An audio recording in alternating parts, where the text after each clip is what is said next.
anytime there's any kind of altercation, and even in cases of self-defense, which obviously you have a legal right to defend yourself, if there is a weapon involved, even though you're lawfully able to carry certain weapons, almost always that person gets charged. It seemed like the first thing they went off was the level of injury, which grams were visible, you know, there were cuts, so there's blood, and you know, everybody gets, I think, a little bit excited about, you know, gore. So they kind of picked their victim, and then the investigation sort of went down that pathway.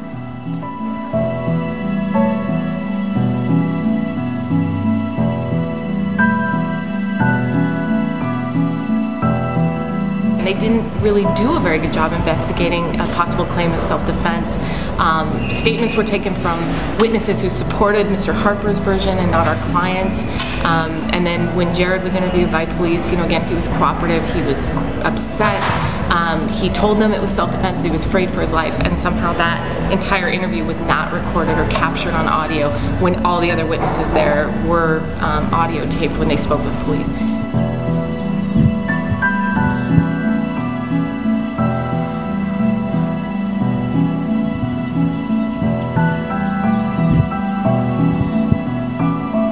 My name is Zach Wagnall. I am a criminal defense attorney. I've been practicing criminal defense for about 5 years. Prior to that, I was a prosecuting attorney and senior prosecuting attorney at the King County Prosecutor's Office here in Seattle, Washington.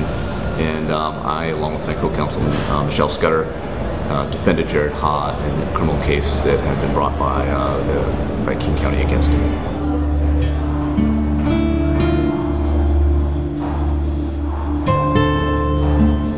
You know, Jared was arrested after an altercation at a party, and he was immediately taken to jail. When I first met Jared, he was called by his uncle and asked to go see him, and he was brought out, and just knowing the charge that I had seen, and from my prior experience, I was not expecting to see such a nice young man like Jared sitting there, bewildered and scared. And unbeknownst to me at the time, suffering from the effects of a concussion from the beating he had taken. And, you know, over the course of time, we were able to get Jared out of jail while the case was pending, and got to know him very, very well, he and his family, and learned that, you know, Jared was legitimately trying to defend himself in this matter, and actually had undergone a very traumatic attack on the night that he was attacked by Graham Harper.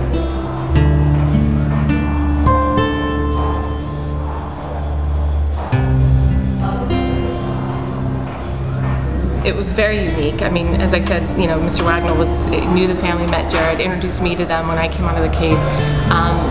You know, we do a lot of clients in this profession. This was completely different than any case I think either of us had handled, in that, you know, just getting to know the entire family, making decisions, running, you know, information, facts about the case through them. Just a very nice, you know, thoughtful family, very supportive and caring about Jared, who's also just a very intelligent, thoughtful young man. We had complete confidence in putting him on the stand that he would be truthful and appear very well in front of a jury, which honestly isn't always the case in this profession. But I think we all forged a very tight-knit bond that, you know, by the time it came to trial for Zach and I mean, this was not ever about money. It was very much, we believed in our client. We knew Jared was innocent, and it just became very personal. They were family at that point.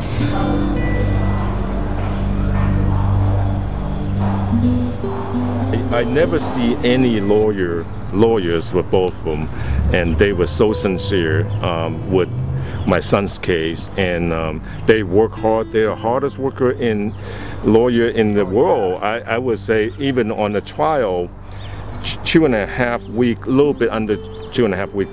They never take lunch. They always work through lunch and go to the library, study more, and they work hard. They're the best lawyer, I think, best lawyer in Washington here, and they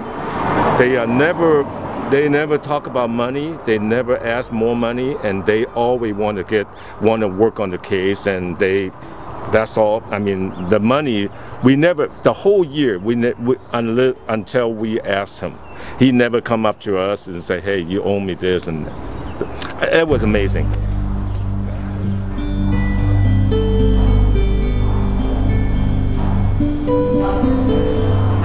on as the case was set for trial, and so we began preparing for the criminal trial. You know, in a self-defense case, you know, as an attorney, you essentially almost always are going to have to put your client on the stand.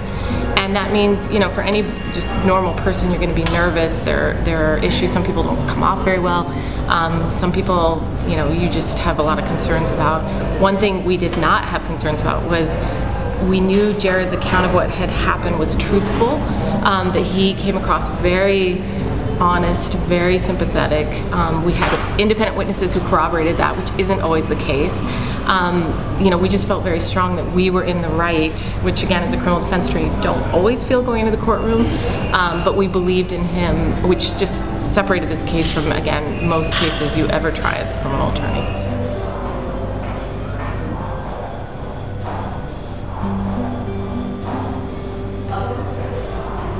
What I didn't quite realize from the outset was how strong of a self-defense case. It was initially portrayed, and certainly portrayed in all the media, as a situation in which Jared was attacking these girls, these women at school, and that this man had run out to protect these girls and stepped in front of them and stopped this horrible assault that Jared was committing.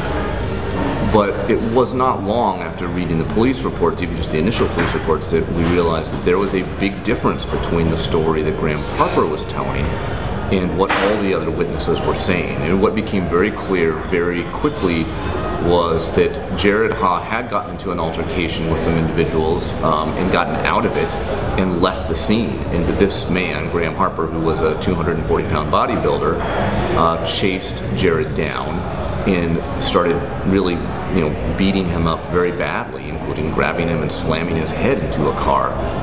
And it wasn't until after that that Jared had actually used a knife to defend himself. And so once we began looking at all the witness statements, and then more importantly, re-interviewing them with the angle of trying to get the full story, we started to realize that, you know, this wasn't just a viable self-defense case. This is exactly what had happened in this instance.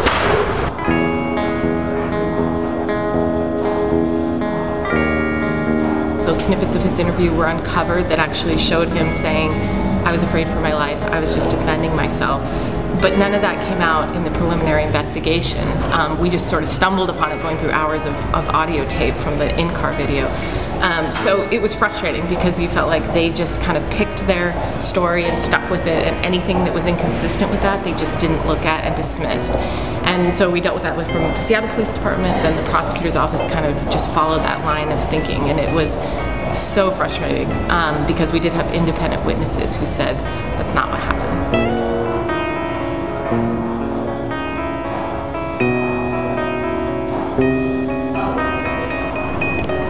That's one of the reasons why I didn't call the police, is because I wanted to, you know, just go on with my life. I wanted him to get on with his, and I didn't know if I could. And that's the thing. And so I just, you know, I went home and I just wanted to wake up the next morning and everything would be okay. But, you know, up until like the bitter end, I was still in denial. And even after I was arrested, like when I was cuffed, I was like, okay, like, you know, like maybe I still, you know, didn't get him. I'll just, you know, I'll just explain to the police my side of the story, and they'll see it's self-defense and let me go. Explaining to the police my side of the story, even though I knew like all lawyers tell you don't talk to the police, it never helps you. But I was like, no, I like, you know, like I was about to die. Like I need to tell them that. They know the law. They know self-defense. I tell them this. They seem like they're listening. They didn't actually listen too well.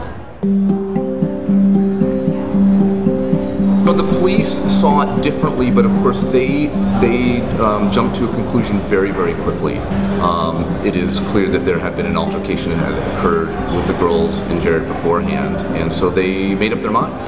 And they decided, okay, we know what we've got here. We've got a crazy kid with a knife, and that is how we're going to investigate this case. And you can see it just from who they decided to talk to at length, who they cut interviews short with, and who they elected not to interview even at all.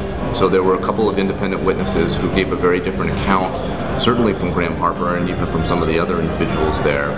They had no affiliation with anyone, and they actually were with two other people. And after they first spoke to the police took a very cursory statement from them and then decided not even to interview the other two people that really would have said the same thing. So the police had a much different view, but I think what they did is they jumped to a conclusion and had no real desire to go out and try to find what actually happened and really find the truth. And that's we even saw that in the way they handled Jared. I mean, they went out, they arrested him, they took a statement from him, but they did not record it, even though they had recording devices readily available, including in their car. They could have just brought him a little closer to the car. The officer apparently took notes, but then immediately destroyed them. And though they talked to him for about a half an hour, there was probably about 5 lines in the entire police report dedicated to the statement that he took from Jared Ha. We then later found out that a little of this interview, I guess unbeknownst to the officer, got captured on this camera that he had in his car. The audio portion at least got captured, and we could hear Jared explaining to the police that in fact he thought he was going to die, that he was just trying to save his own life. The police officer assured him that that would end up in his report, and of course it did not end up in his report. And it was fortunate enough that we actually found it. Really, honestly, the night before this police officer was going to testify and claim that Jared hadn't told him these things.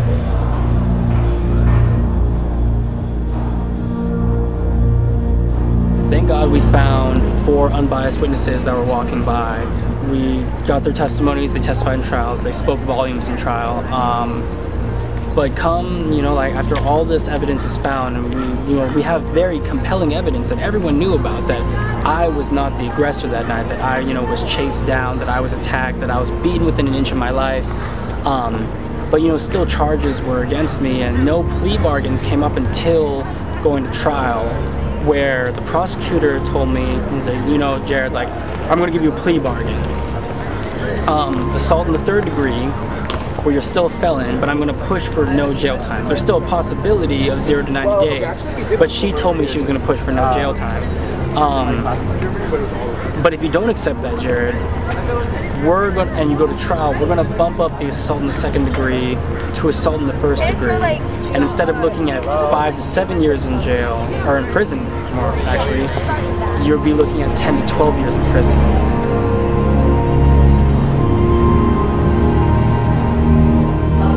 Tricky, it was fortuitous it did come out the way it did, because I think the jury and the judge were clearly on our side, saw the truth. The really bizarre thing about this case was that the private investigator that was hired by our team from the defense went out and actually took recorded statements from the independent witnesses early on, and they all said Mr. Harper was attacking Jared. The knife did not come out until he was actually seen slamming his head, into a car. And this is a guy, with a good 70, 80 pounds on Jared. He's huge. They all said that. We turned that all over to the prosecution early on in the hopes of saying, look, you've got it wrong. Here's, corroborating but independent witnesses. Both parties had no motivation to lie, no connection with any of the parties. And what was truly bizarre, because Mr. Wagner and I both are former prosecutors, was that it did not seem to sway their position on the case. And that to this day sort of blows my mind, but I think that once we got into trial, they sort of got flogged with these facts because, they can't hide them. They came to light, and I think that was ultimately, a big turning point for us, and the jury, and the judge. I think they were all on our side.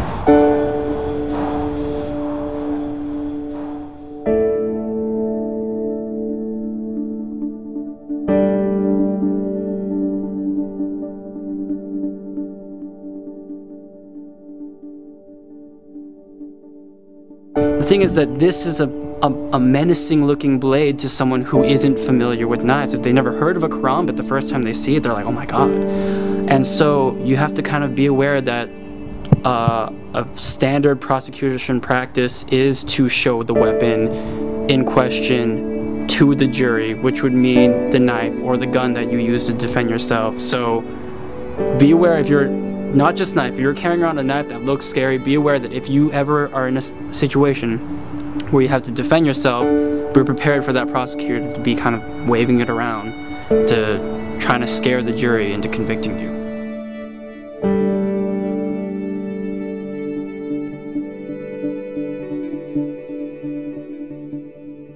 Definitely I recommend knowing how to use whatever you're using to defend yourself, whether that be mace, whether that be a gun, whether that be a knife.